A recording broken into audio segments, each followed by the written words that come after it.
यदि निरंतर प्रयास आप कर सकते हैं, यदि ये क्षमता आप में है, तो आप जब चाहे जहां चाहे अपना मार्ग स्वयं बना सकते हैं। राधे राधे। ये लक्ष्य क्या है? ये लक्ष्य वो है जिसे हम पाना चाहते हैं। इस संसार में सुखी कौन है? सुखी वो जिसने जीवन में लक्ष्य को पा लिया। दुखी कौन है? दुखी वो जो अब तक लक्ष्य को पा न सका। प्रश्न ये उठता है कि लक्ष्य सभी पाना चाहते हैं, लक्ष्य को पाने के लिए प्रयास भी सभी कर रहे हैं, फिर सभी को लक्ष्य क्यों नहीं मिलता? ठीक है, कहीं न कहीं कुछ न कुछ कमी रही होगी। जो भी बात हो, आज मैं आपको एक युक्ति बताऊंगा इस लक्ष्य को पाने के लिए। एक कागज लीजिए, उस पे एक चिन्ह बनाइए, वो होगा आपका लक्ष्य। अब उस लक्ष्य तक पहुंचने का एक मार्ग बनाएंगे और इस यात्रा को भिन्न भिन्न भागों में विभाजित कर दीजिए। अब ये है आपकी योजना। अब इस योजना का क्रमबद्ध रूप से पालन करते जाएंगे। ये होगा आपका प्रयास।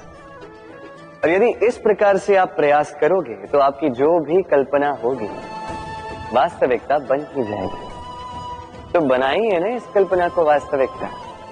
इस प्रकार इस योजना का पालन तो कीजिए। आपका जो भी लक्ष्य, आपकी जो भी कल्पना है, वास्तविकता बनकर आप ही के हाथों में हो। राधे राधे।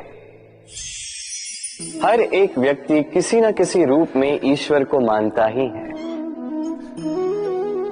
कोई मूर्ति के रूप में, तो कोई तत्व के रूप में, कोई भाव के रूप में, तो कोई स्वभाव के रूप में।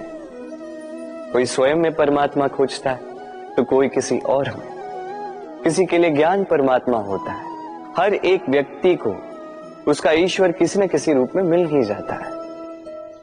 किंतु एक बात बताओ, ईश्वर ने पहले अपना एक स्वरूप आपके लिए संसार में भेज दिया है, और वो स्वरूप है आपकी माता। आपकी माँ, वही माँ जिन्होंने आपको जन्म दिया, आपको जीवन जीना सिखाया, आपको संस्कार सिखाया। यदि आप कभी किसी अनुचित मार्ग पर भटक जाएं, तो डांट कर उचित मार्ग पर ले आती है। यदि आप इस संसार में असफल हो जाएं, तो अपनी आंचल की गर्माहट से आपको वो ऊर्जा पुनः देती है। वो सारी कार्य करती है ये माँ जो ईश्वर करते हैं। इसीलिए स्मरण रखिएगा, यदि इस संसार में आपके लिए सबसे पहला ईश्वर कोई है, तो वो स्वयं आपकी माँ है। हर प्रतिमा में भले ही ईश्वर ना, किंतु हर माँ में ईश्वर अवश्य होते हैं। राधे राधे। कभी आपने देखा होगा, दीपक तले अंधकार होता है। जो दीपक संसार को प्रकाश देता है, उसी के भीतर अंधकार। अब कई सारे लोग इस बात का अर्थ कुछ इस प्रकार लेते हैं कि व्यक्ति स्वयं की समस्याएं तो सुलझा नहीं पाता और संसार को जाके उपदेश देता है। किंतु इसे देखने का एक और दृष्टिकोण भी है, और वो ये कि स्वयं जलकर इस संसार को प्रकाश केवल वही दे सकता है जिसका आधार शीतलता हो। इस संसार का मार्गदर्शन केवल वही कर सकता है, इस संसार को दिशा केवल वही दिखा सकता है जिसके भीतर संतोष और धैर्य की शीत हो। अब देखिए, ये अत्यंत महत्वपूर्ण बात है। ये विवेक तभी काम करता है जब मन शांत होगा, जब मन शीतल होगा। इसलिए यदि आप इस जीवन में कुछ बड़ा कार्य करना चाहते हैं, तो सर्वप्रथम अपने इस मन को, इस हृदय को, इस विवेक को, इस आधार को, इस तल को शीतल रखना सीखिए। धैर्य रखिए। संसार में ऐसा कुछ भी नहीं जो आप ना कर पाओ। राधे राधे। इस दिए को देख रहे हैं, स्वयं भी जलता है, स्वयं की बाती को भी जलाता है, और इस संसार को देता है प्रकाश। अंधकार में फंसे हुए व्यक्ति को देता है आशा की एक किरण, किंतु ये कभी नहीं सोचता कि वो माटी कैसी होगी जिस माटी से इसको बनाया गया है, वो कुम्हार कैसा होगा जिसने इसे आकार दिया। नहीं सोचता किसने इसे खरीदा, वो घर कैसा होगा, उद्गम कैसा हुआ होगा। कुछ नहीं, बस इस संसार को प्रकाश देता है।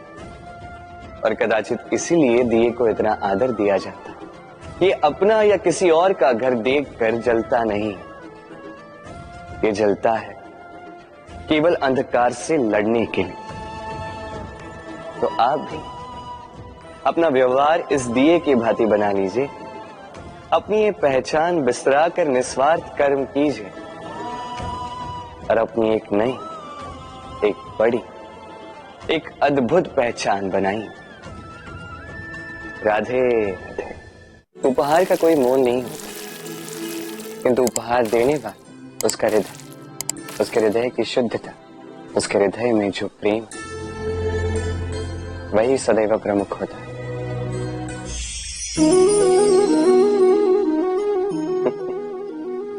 समय, ये समय न व्यक्ति है, न जीव, न वस्तु, फिर भी जीवित रहता है। ये समय ना तो जल है, ना अग्नि, ना वायु, किंतु हमारे जीवन का आधार है। देखा जाए तो मनुष्य इसी समय के हाथों में खेलता है। कभी किसी का समय अच्छा होता है तो किसी का बुरा। कोई समय के आने की प्रतीक्षा करता है तो कोई समय के जाने की प्रतीक्षा करता है, किंतु ये समय किसी के हाथों नहीं आता। ये समय जो किसी को दिखता नहीं, ये सबको सब कुछ दिखा जाता है। दिखा जाता है कि अपना कौन, पराया कौन, हमारे हितैषी कौन है, अहितकारी कौन, हमारे मित्र कौन है और हमारे शत्रु कौन। ये समय आपको दिखा जाता है कि आप कितने बलशाली, यही समय आपको दिखा देता है कि आप कितने दुर्बल। ये समय सब कुछ दिखा जाता है। तो ये समय जो इतना बलवान है, इसे हम नष्ट क्यों करते? सोचिए, आप उठिए और इस समय का भरपूर उपयोग कीजिए, इस समय का सदुपयोग कीजिए, क्योंकि इस समय का उपयोग करना केवल यही आपके हाथों में, और कुछ नहीं। और ये समय एक बार बीत गया तो कुछ भी कर पुनः लौट कर नहीं आएगा। तो इस समय का सदुपयोग कीजिए और सब में हर्ष बांटिए। और आइए मेरे साथ प्रेम से कहिए, राधे राधे।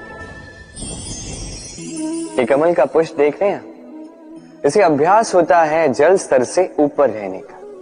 तो तालाब में जब भी जल स्तर उठने लगता है, इस पुष्प की ये नाल जो है, ये भी लंबी होने लगती है ताकि ये पुष्प जल स्तर के ऊपर है। किंतु जैसे जैसे तालाब का यह जल स्तर घटने लगता है, इसकी नाल स्वयं को छोटा नहीं कर पाती और ये पुष्प स्वयं के ही भार के कारण टूटकर गिर जाता है। अब यही हमारे साथ भी होता है। जैसे जैसे जीवन में हमें सफलता मिलती है, हमारे जीवन का ये स्तर बढ़ता जाता है, और जब संसाधन कम होने लगते हैं, हम इस जीवन के स्तर को छोड़ नहीं पाते और अंततः इस दिखावे के बोझ के कारण दब कर यहीं समाप्त हो जाते हैं। इसलिए यदि कुछ रखना है तो विचार है, साधारण रूप से जीवन जीना सीखिए। समय का यह चक्र कभी आपको मात नहीं दे पाता। राधे राधे। भूल, संसार में ऐसा कोई व्यक्ति नहीं जिसने भूल ना की। भूल होती ही इसलिए ताकि हम भूल करें, उससे सीखें और जीवन में आगे बढ़ें। किंतु वो व्यक्ति अपनी भूलों से कभी नहीं सीख पाएगा जिसने भूल को स्वीकार करना नहीं सीखा। मनुष्य कई बार अपनी भूल को स्वीकार नहीं करता, उससे कतराता है, ये सोच के कि यदि उसने भूल स्वीकार कर ली तो उसे सबके समक्ष जो है लज्जित होना होगा। वो जानता है कि उसने कहीं ना कहीं भूल की है, किंतु उसका ये दम, ये उसे स्वीकार ही नहीं करने देता। अब वो भूल भूल ना सिद्ध हो, इसके लिए वो और भूले करता जाता है और अंत में उसके हाथों में कुछ नहीं रह पाता, उसके हाथ खाली रह जाते हैं। इसलिए जीवन में यदि आपसे कोई भी भूल हो, उसे स्वीकार करने में देरी ना करें। कहीं ऐसा ना हो कि आपका ये दम आपको इस मार्ग पर इतना आगे ले जाए कि पुनः लौट कर आप पाना ही असंभव हो जाए।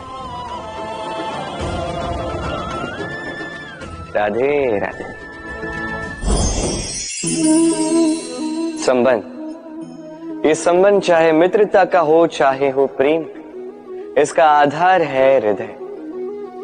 अब इस हृदय की बात को बाहर निकालने के लिए आवश्यकता होती है शब्दों की। अब हम एक भूल कई बार कर जाते हैं। ये शब्द चाहे मीठे हो चाहे कड़वे, इस पर ही हम संबंध को तोलने लगते हैं, इसी को संबंध समझने लगते हैं और यही हमारी सबसे बड़ी भूल होती है।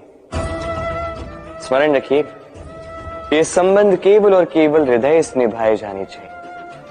जो शब्दों से निभाए जाए वो संबंध नहीं, और उसमें रोष केवल और केवल शब्दों में होना चाहिए, हृदय में नहीं। तो शब्दों से नहीं, मन से, हृदय से प्रेम कीजिए, इसे निभाइए और मेरे साथ कहिए राधे राधे। समय बड़ा विचित्र है नहीं? ये समय कहा जाए तो एक भाव है, एक संख्या है, एक विषय है। अब देखिए ना, सूर्योदय सबका एक साथ होता है, एंड किसी का आगे किसी का पीछे तो नहीं होता, सबका एक साथ। सूर्यास्त भी सबका एक साथ होता है। अब सोचिए, यही समय सबके लिए भिन्न भिन्न है।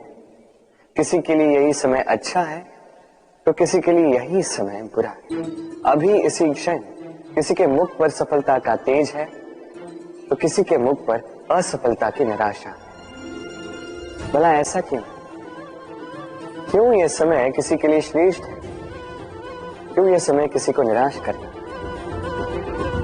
इसका उत्तर है आपकी सोच, आपके कर्म। जैसी आपकी सोच, जैसे आपके कर्म, उसी के अनुरूप होगा आपका ये समय। आपको जीवन में सुख तभी मिलेगा जब आप किसी के मुख पर आशा की मुस्कान ला दो। आपको प्रसन्नता तभी मिलेगी जब आप किसी को प्रसन्न करो।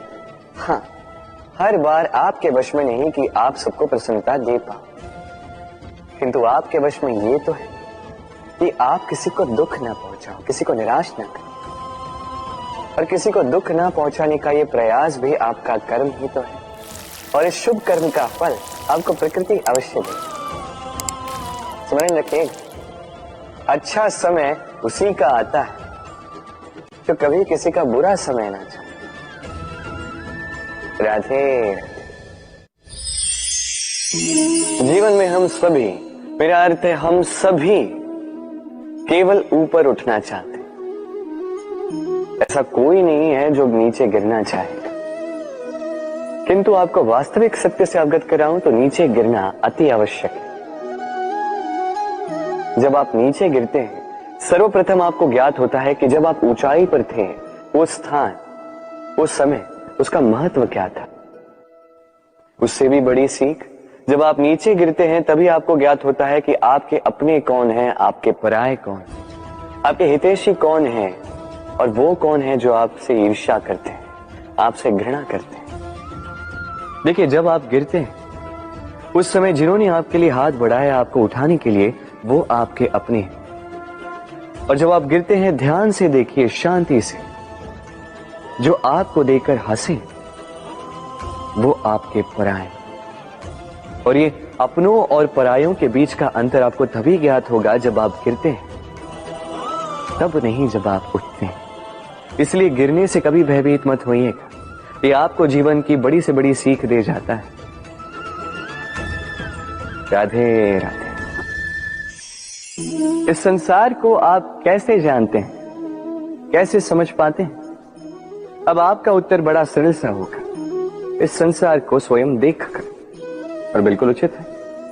अब देखिए, हम इन आंखों से इस संसार को देखते हैं, इसे जानते हैं, उसके पश्चात इसे समझ पाते हैं, किंतु हम इस बात पे ध्यान नहीं दे पाते कि इस समस्त संसार को देखने वाली आंख स्वयं कितनी छोटी होती है ना? एक अकेली आंख हमें समस्त संसार दिखा सकती है। तो सोचिए आपके पास क्या क्या है। 2 आंखें, 2 कान, बोलने की क्षमता है जिससे आप शब्दों का निर्माण कर सकते हैं, शब्द जिनसे आप ब्रह्म बना सकते हैं। 2 हाथ हैं, यदि ये चाहें